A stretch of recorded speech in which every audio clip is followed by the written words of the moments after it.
هنا راح تلقون الجنسيات. أكثر شيء هنا تلقون من السودان.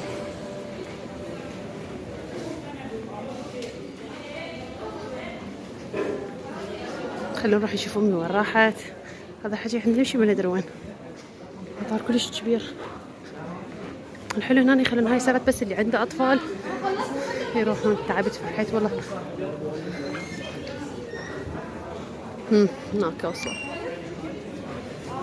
حسب 1:03 وصلنا. حجية هنا تعبت طبعا. هذا ربط كلش بهدلنا. وصلنا وصلنا بالأخير. والجنط مالتنا. يلا يلا أحمد نمشي. يمكن هذا الجنط مالتنا. يعتبر الفندق بتاعنا في وسط البلد جنب او على ضفاف النيل. ان شاء الله التسكين بتاعنا والغرف بتاعتنا هتكون جاهزة، مجرد بس ما نعبي الارسي او نعبي البيانات بتاعتنا وناخد صورة من جوازات السفر وبنرجع او بنرجع لحضراتكم جوازات السفر تاني تفضل معاكم، وبعد كده بنستلم الغرف في الحال او وقت ما احنا متواجدين. طبعا الإقامة بتاعتنا يا جماعة 7 ليالي مع الفطور. الفطور بتاعنا بيكون من الساعة 7 ل10 صباحا، من الساعة 7 ل10. طبعا في فرق ساعة ما بيننا وما بين التوقيت العراقي، يعني كلنا بنظبط ساعاتنا او التوقيت بتاعنا على التوقيت المصري. اي مواعيد بناخدها بتكون حسب التوقيت المصري. ميعاد السفر النهائي بتاعنا بيكون بالتوقيت المصري، او اي تحركات بنتحركها من الفندق بتكون حسب التوقيت المصري بتاعنا. تمام. زي ما قلت لحضراتكم الاقامة بتاعتنا 7 ليالي. تمام. طبعا لازم قبل ما نتحرك على اي مكان يا جماعة او اي طلعة لازم بنبدي خبر لشرطة السياحة او التأمين بتاع الافواج بتاع الشرطة المصرية. يعني بمعنى ان احنا لو هنتحرك النهاردة لازم بنديله اخطار او علم ان احنا بنتحرك قبليها ب4 أو 5 ساعات، عشان بيجيبوا لنا عربية نجدة او فرد امن بيكون موجود معانا طول السفرة بتاعتنا. فده طبعا حضراتكم هتسهلوه علينا، بحيث ان احنا لو هنتحرك في اي مكان لازم نعرف العدد بتاعنا كان بالظبط، عشان او بناء عليه بنجيب باص على حسب العدد بتاعنا، وبناخد كمان الاسماء اللي هتتحرك معانا عشان بيكون امان وحفاظ على سلامتكم من اول ما نخرج من الفندق لحد ما نرجع للفندق مرة تانية. قايتباي وبنزور الكورنيش، بنزور كوفري ستانلي، ولو في امكانيه ان احنا نخش قصر الملك فاروق هناك المنتزه، قصر المنتزه بنزوره. وبعد كده ان شاء الله بنتغدى هناك في احد مطاعم الاسماك الشهيره هناك اللي بتعمل سمك حلو زي السمك العراقي. وبعد كده ان شاء الله بنروح احد الاسواق الشعبيه هناك اللي هي زنقه الستات، ومنها ان شاء الله بنرجع مره ثانيه على الاوتيل بتاعنا. بنكون في القاهره في غضون الساعه 7 مساء او 6 مساء ان شاء الله. في بعد كده ان شاء الله تكون رحله للاماطر الخيريه، بس دي لسه هنتفق على اليوم. هنشوف التصريح بتاعنا امتى، عشان حضرتكم عارفين ان يوم الخميس القادم لازم بنعمل مسحة الPCR، مسحة كورونا.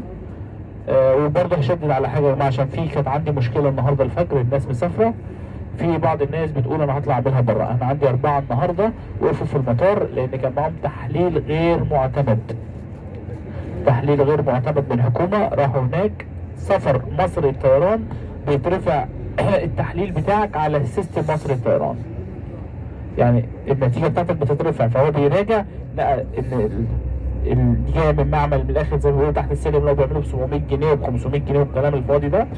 دي حاجات مش معتمده. تمام. طب ايه اللي معتمد يا استاذ احمد؟ احنا عندنا معمل البرج، معمل المختبر، المعامل اللي واخده تصريح من الحكومه المصريه لا تخضع لوزاره الصحه ان شاء الله. طيب الشركه طبعا عمل الرئيس السيد الرئيس عبد الفتاح محطة السيسي مصر مع القطارات. عمل جامع الفتاح العليم، المأذنة بتاعته 38 متر، بقت هي الأضخم. بس قديما ده عمره حوالي أكتر من 130 سنة، وأقدم مأذنة موجودة في مصر حاليا، يعني قبل 5 سنين. دلوقتي مأذنة الفتاح العليم. طبعا شايفين الازدحام ده ميدان رمسيس ليل ونهار كده، الساعة 4 الفجر تلاقوه كده، 5 الفجر كده، 7 الصبح كده، 1 الظهر، هو كده.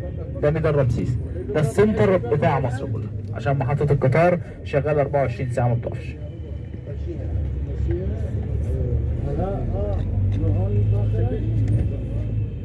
ان شاء الله زميلي ايمن بيحصل دلوقتي الباخرة، هيكون الانطلاق الساعة 7. طب حد ما دفعش دلوقتي وعايز يطلع، لو في امكانية في السيارة تمام، مفيش امكانية هيبقى غصب عننا. فاللي حابب يحجز بيحجز دلوقتي، لان ممكن يجي في وقتها اتصل بالمركب يقول لي لا مفيش امكانية، انا مش جايب سيارة على قد الافراد اللي طالعة، فتبقى صعبة شوية. اللي هو مبنى الحكومة المصرية. ده نهر النيل يا جماعة، هو بنعدي عليه. الفندق بتاعنا ان شاء الله على ضفاف نهر النيل في جزيرة الزمالك. قدام مننا ده برج القاهرة، أطول قمة في مصر، 167 متر. هو عبارة عن برج عالي ينتهي بشكل زهرة اللوتس اللي هو رمز للحياة المصرية القديمة. أعلى طابقين فيه بس هم اللي مستخدمين، عبارة عن مطعمين عشان تشوف منظر للقاهرة كلها. هو يعني كله من جوه فارغ، بس هو في اسانسير في المنتصف، لكن اخر طبقين بس هم اللي فيهم مطعمين، عشان لو حد حب يستمتع ب هي دي، لو حد حب يستمتع بالعشاء بتاعه فوق او الغداء هو بيكون مفتوح. وصلنا للفندق حاليا. شنو شكلكم التعب يقرفون؟ هسه ساعة 3:30.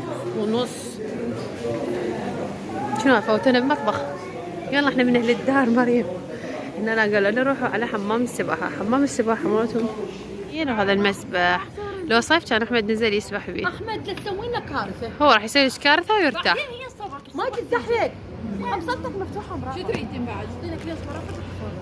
من الإجراءات وراح نوصل للأسانسير على قولة المصريين. مان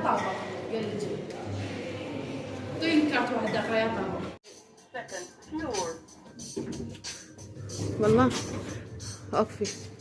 هذا ما ادري. اي هذا تعالي. يي مين راح نروح؟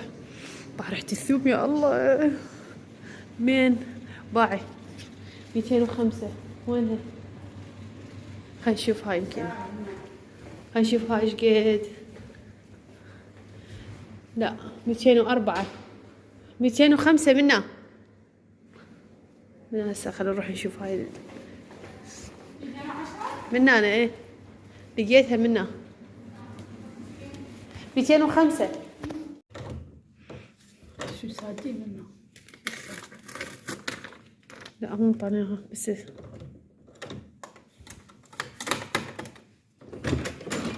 اوكي. بس لازم الباب. انا اكو هاي باعي تجي ورا الباب. والله خلينا نشوف النيل.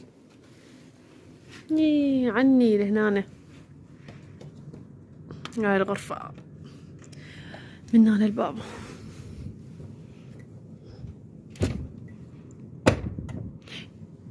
هاي الغرفة مالتهم مال الفندق. عند الترتيب خلينا وردات. وهذا كفوشة كفوشة. وهاي هنا قد حلو على النيل. هاي شلون الفيلا القصر.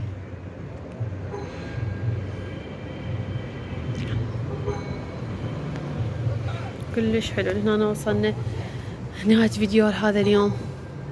خلينا نروح نسبح ونبدل لين تعبنا. بعد ساعة بيش هسه حاليا ساعة 5 إلا راح تصير إلا 3.